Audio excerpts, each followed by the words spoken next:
Production funding for Behind the Headlines is made possible in part by the WKNO Production Fund, the WKNO Endowment Fund, and by viewers like you. Thank you. Elections, public incentives, and who can run for Memphis mayor tonight on Behind the Headlines.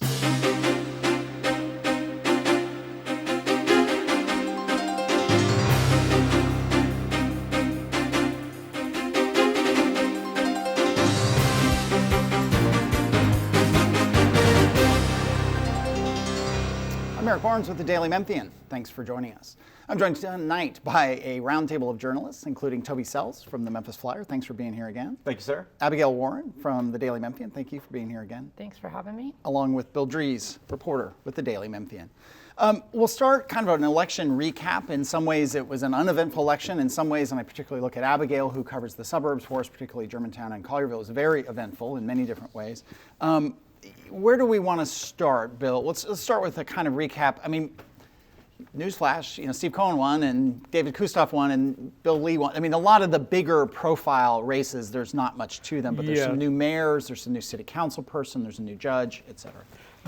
There wasn't a whole lot of interest compared to the May primaries and the August county general election. But on the other hand, the turnout was actually higher than it was for either one of those elections. We had about 34%, which is still the lowest turnout for this election cycle since 1998 in Shelby County.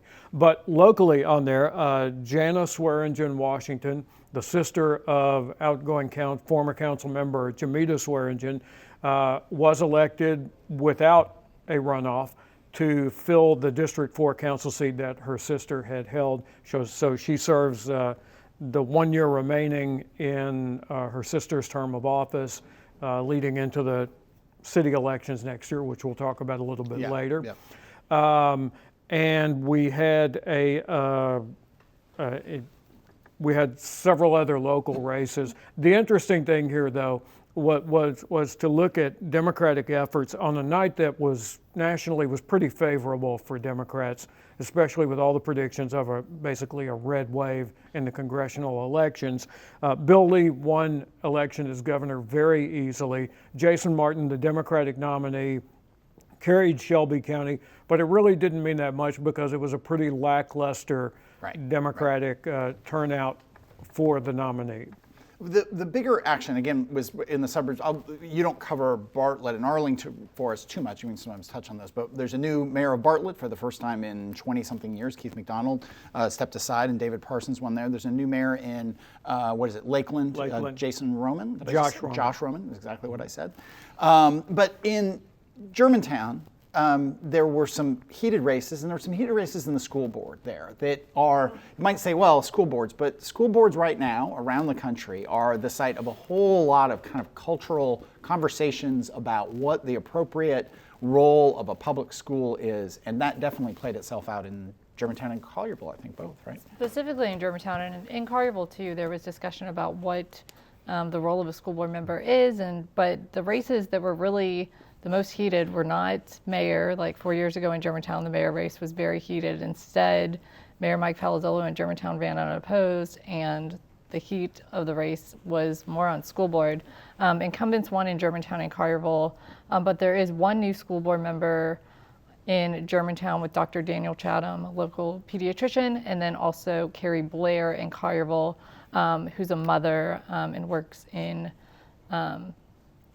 has a background in pharmaceutical sales. But it was interesting to watch. There's a group called Moms for Liberty. They're a national 501c4, and in recent meetings, the last 6, 7, 8 months, they've shown up at these Germantown meetings, telling the board that they want more voice from themselves, feeling that their voices aren't heard, which is interesting because Germantown does allow the public to speak at their meetings. They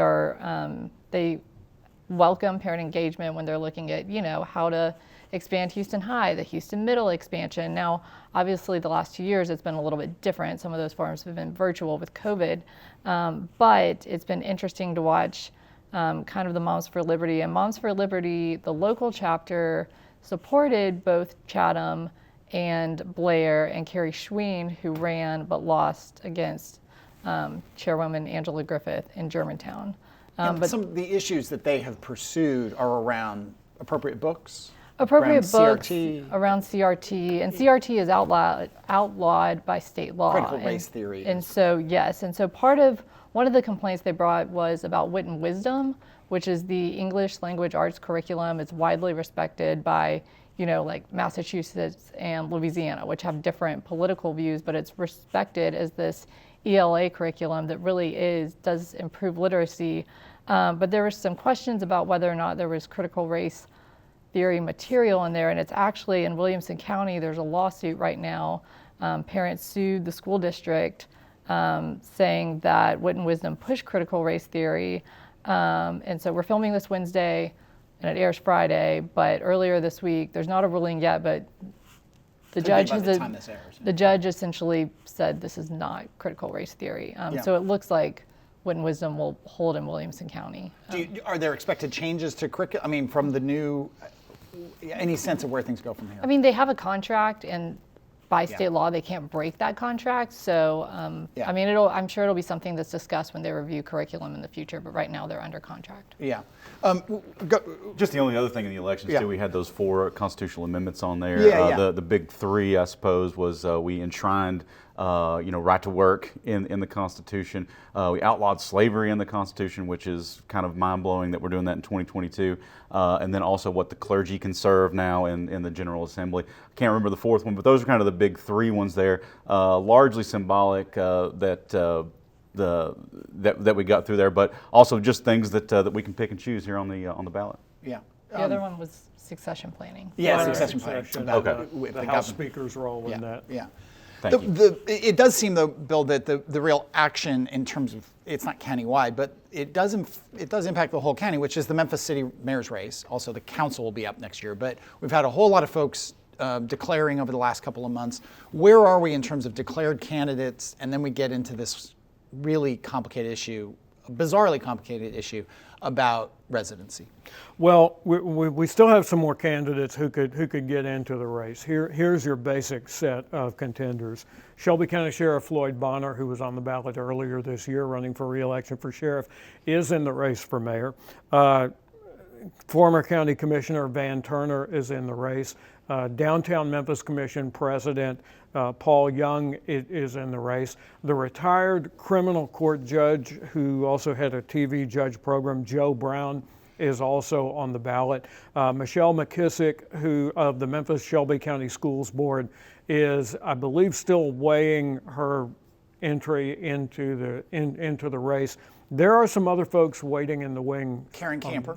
Yes, Karen Camper, minority leader in the state house. Yeah. Right, she was the latest to declare.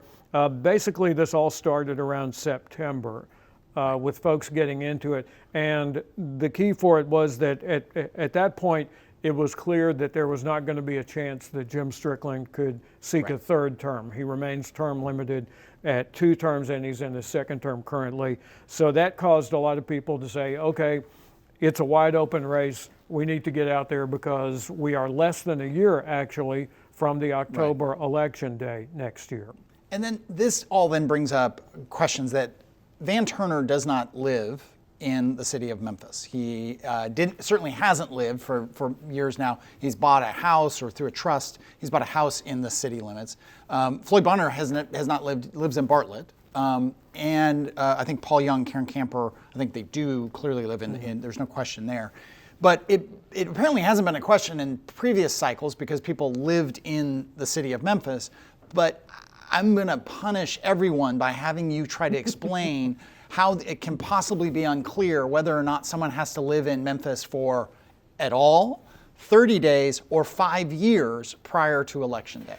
The city charter says in its text that in order to run for mayor, you must have lived in the city of Memphis for 5 years. Apparently, the 5-year requirement has been in the charter since the city's charter was restored after the yellow fever epidemics in the 19th century. The city attorney's office, the city's chief legal officer, when we asked this question, I think in late September, said no, the 5-year rule does not apply to living in the city because of a 1973 U.S. Supreme Court case about the same 5-year period in registering to vote in Tennessee and being able to vote in Tennessee. The U.S. Supreme Court struck that down. So the city chief legal officer's position was, therefore, our opinion for a long time has been, in order to run for Memphis mayor, you have to have lived in the city 30 days. Within a month of the election day. Wow. Right. All right. Then you had a federal court ruling here in the case of Thomas Burrell, who was trying to get on the ballot in the November elections this month for mayor of Mason, Tennessee. And there was a residency requirement there in order to run for mayor that Burrell did not meet. And the federal judge here in Memphis who ruled in that case said there can be a requirement of several years for you to live in the place where you run. And that ruling said specifically that the requirements on when you can register to vote are separate from the requirements for running for office. And then the last thing is we had earlier this week, or it was last week, Alan Wade, who is the attorney for the Memphis City Council, came out and gave an opinion that also kind of seconded what the city of Memphis have said, that you don't have to, the 5 years is not required, and that you basically, he pointed to 30 days or? No, he went a little bit differently on this. So we have three very, very different views of what it takes, what it means, and how long you have to live in the city of Memphis to run in this race. His opinion is that you have to be a resident of the city of Memphis when you win the election, which I would take to mean when the results of the election are certified by the Shelby County Election Commission, and those results show that you have won. At that point, you have to be a resident of the city of Memphis, and there is no residency requirement, in essence, to run for the office. Wow. So, as long as that is about as succinct a description of the lack of clarity over this as there exists. It does seem very strange, and it is very serious. I mean, I've heard people who've said, look, separate from the legalities and the lack of clarity, why would anyone vote for someone who doesn't live in the city of Memphis to be the mayor of the city of Memphis? And then you've got questions about how you get this resolved, which seems like it's going to come down to somebody's going to sue someone, and it's going to go to federal court. Well, but I mean, there was a similar issue in the state Senate race with Ruby Powell Dennis. She lived in the district, and then the lines were redrawn, and she didn't live in the district, and so then she moved to the district to run for the seat in the district. So it's just interesting to watch. She was able to be on the ballot with the premise being that if she had won, she would then move into the city. And we have seen that in some other state legislative races. But this is the chart. What I've heard people say is, look, there's a charter. Yep. The city of Memphis charter says 5 years. You can opine all you want, and you can interpret all you want, but in the end, it seems like that some judge is going to have to rule on this. Absolutely, and is that going to be after the election? We have no idea, but the whole thing, it reminds me completely of that saga that we went through on police and fire here, residency requirements. Should you live in the city? Should you not? Can we recruit? All of those things. And even then, the kind of the argument was, if you're a firefighter and you live outside the city, are you going to fight as hard for a fire in the city as you would if you lived there? That kind of a thing. So a lot of those same issues are probably at stake here. I can't wait to read the very next thing that you do to help me understand what is going on, Bill. Well, it still has to be sorted out, and I think what we're looking at is someone's going to have to go to court, if for nothing else, just to say we want a declaratory judgment on this.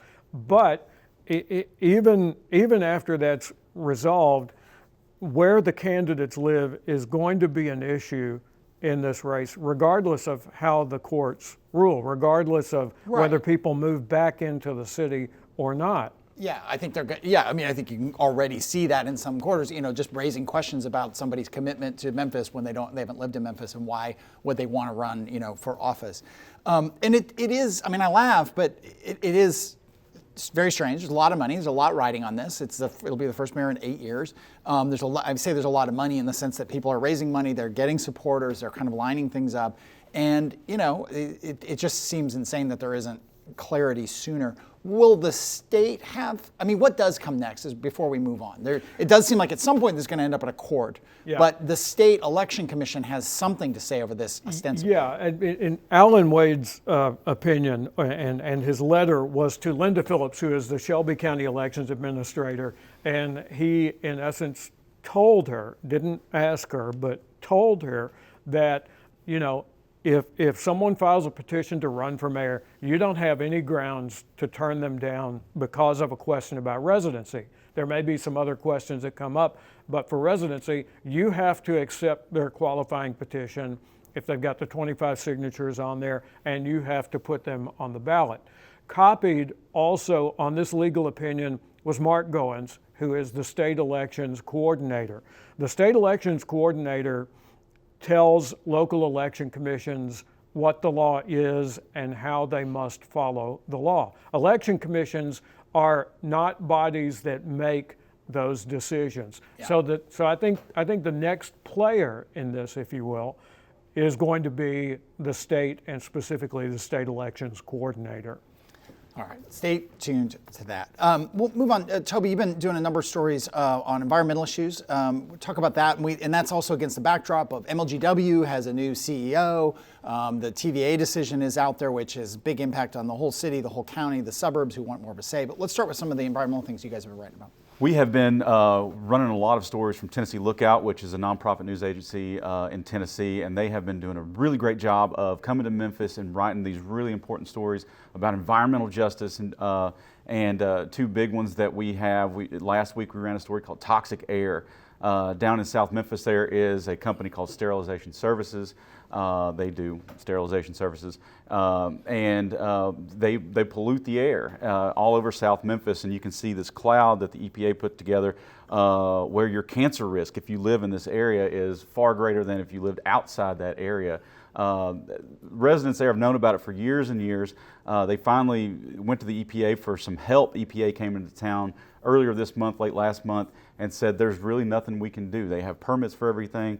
This is what it is. Your best, the best thing you can do is move, is what these residents in South Memphis were told. It was kind of a really eye-opening situation. It was a great story. And then this week we had a story, another one, about the Velsicol manufacturing plant up in North Memphis. They made pesticides and things. They produced this substance called chlordane, and that's been closed down for a long time, but the remnants of those toxins still remain in the ground, in the topsoil and some of the water up there. They've got wells where they have to still test all of these things, and it's so bad up there that when people put gardens in their homes, they don't put them in the ground. They build these gardens in these raised beds because they know what's in the soil up there. And the plumes of the toxins underneath the ground at some points have been as big as the Liberty Bowl. So, it was a really eye-opening look at what's happening up there. And they say that these pockets of these things are just kind of all over Shelby County. So I'm really grateful that the Lookout has been interested in West Tennessee and Shelby County and Memphis to really open our eyes to a lot of these things. And as you mentioned, we're kind of on the cusp. Maybe we've been there for a long time of MLGW finally making a decision on whether or not to stay with TVA. It's been a saga. We've covered this for a long, long time. It seemed like we were on the cusp of a decision, but then maybe we pulled back from it. Well, what happened was Doug McAllen won appointment, confirmation by the City Council as the new head of Memphis Light, Gas, and Water Division. He expects to take that job in December. Right after the confirmation, the Light, Gas, and Water Board announced that it was going to take a vote on this, a vote on whether to stay with or leave TVA on November 16th. And so I immediately sent an email to the mayor's office saying, hey, what is this, are you aware of this? This is going to be before Doug McAllen takes office, and obviously this is going to be a big topic on his desk when he takes over. What do you think about the early date before he steps in? And they said, no, we're not that worried about it because he's going to review it anyway. Since then, Franklin Haney, Chattanooga developer who kind of got this whole ball rolling on should Memphis Light, Gas, and Water stay with TVA or not, his attorney said that they are going to appeal the conclusions in the RFP process, request for proposal process. And as a result, the Light, Gas, and Water Board may vote by the end of the year, but they will not be voting before Thanksgiving. Right. Wow. The suburbs, we pre-taped a show because of the holidays with some folks from Bartlett, including the head of Harold Bird, who's the head of the Shelby County Chamber Alliance chambers, all the suburban chambers. Also had the head of the Bartlett Chamber on. And I'm turning to you. I mean, the suburbs are very, very worried about this decision because they are, in most cases, clients of or customers of MLGW for electricity and gas, and they have zero say in what MLGW is about to do. You're hearing that, I guess. I would assume continue to hear that in Germantown and Collierville. Yeah, that's the biggest concern, is that they don't have a say. They previously had a representative on the board, but it was ex officio didn't vote. Right. So yeah, they are worried. There was talk, and I don't know what the status of this is, but there was talk of legislation that could give the suburbs more of a voting voice, but at the same time, the suburbs are 30%. So even if they did get a person that represented them on the board, some people say it's kind of the mayors wouldn't say this, but others have said it's a weak argument because they're 30%, whereas the city of Memphis is 70%. But they still do want a voice, and they've always wanted a voice, but with the TVA MLGW debate, that argument has been amplified. And again, I always say that even though MLGW is going to make the Doug McGowan, I'm sure, will have his input. The Board of Commissioners will have their input. But in the end, it's going to be a decision of the Memphis City Council. And right, Bill. I mean, the mayor. Well, they're the owners of MLGW. If the Light, Gas, and Water Board decides instead to keep going with the rolling agreement, which is in essence kind of an evergreen type agreement, it's not a long-term 20-year agreement. Yeah. If the Light, Gas, and Water Board were to approve that, then the City Council would really not have a voice in this. Yeah. Just 3-4 minutes left. We talked a bit about kind of culture issues in the school boards, but the culture issues as well up at the state about drag shows, about trans rights. It's a national debate. The drag shows thing came out in part because Mosh, Pink Palace formerly, and did tried to do a fundraiser, just a kind of fun fundraiser with a drag show that was, they said, age appropriate. There'd be kids there, there'd be families there. It was ultimately shut down because there were some Proud Boy-like protesters there being intimidating. But now the state legislature has stepped in, Toby, and you all have been writing about that. That's right, on both of those issues. So far, 2 bills that we know of have been filed in the state legislature. One is House Bill 1, Senate Bill 1, so that tells you the priority of some of these legislators up there. Both have sponsorship by Jack Johnson. He's a Republican from Franklin. The drag legislation, it was already filed. They don't meet until January. It was already filed. And it would prohibit drag performances on public property and other public spaces. So and that's a huge swath of everything. You even think about the drag performance that happened up by the gazebo in Cooper Young recently. Of course, the Mosh show would be out of there. It even goes farther. They call them adult cabaret performances. And it goes and it describes that as, it's pretty interesting. Topless dancers, go-go dancers, exotic dancers, strippers, male or female impersonators who provide entertainment, on and on, that have for a prurient interest, which I had to look up, which y'all go look up prurient. It's pretty interesting. It would allow the performances on public space, but also within public view. So you couldn't even, if you had it in your private business and there was a window open, you couldn't do it in there. And so Jack Johnson says that this isn't meant to target the LGBTQ community at all. It's just to protect children.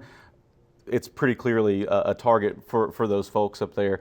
And like the Mosh show, the drag performers that we've talked to with the flyer, they say, look, we tailor our performances to where we're going, right? So, if we're going to do a drag story time, it doesn't get one notch above Dr. Seuss. When we show up, we're just there with the kids. I mean, you can imagine, if the Rolling Stones were going to play to kindergartners, they wouldn't be doing Honky Tonk Women, right? It'd be a whole different thing. And that's what these drag performers tell us. They're like, we know what we're up to. They might do it. They might. But the drag issue is another cultural issue that the Republicans are already starting to weigh page even before they get started up in the General Assembly. I can go real quick into trans stuff. Just 30 seconds. 30 seconds. There's another Jack Johnson bill there that would prohibit gender transition treatment for children all over the state. That again is to protect the children. Also, a reminder: this weekend, Out Memphis and Memphis Trans Love will host the inaugural Mid-South Trans Resource Fair up at Black Lodge this Saturday from noon to 5. All kinds of resources for them there.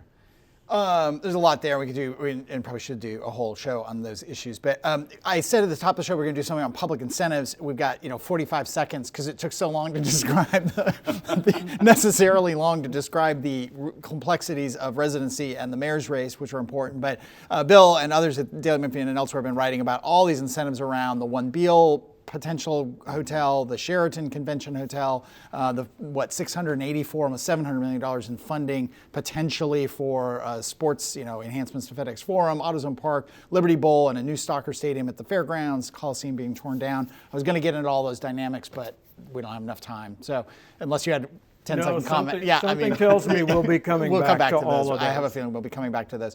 Thank you all for being here. Appreciate it very much. Thank you for joining us. Have a great Thanksgiving. We will be back next week on Friday after Thanksgiving. If you missed any of the show today, you can get the full episode at WKNO.org, or you can go and get the full audio of the show at the Daily Memphian site, the WKNO site, iTunes, Spotify, or wherever you get your podcasts. Thanks very much, and we'll see you next week.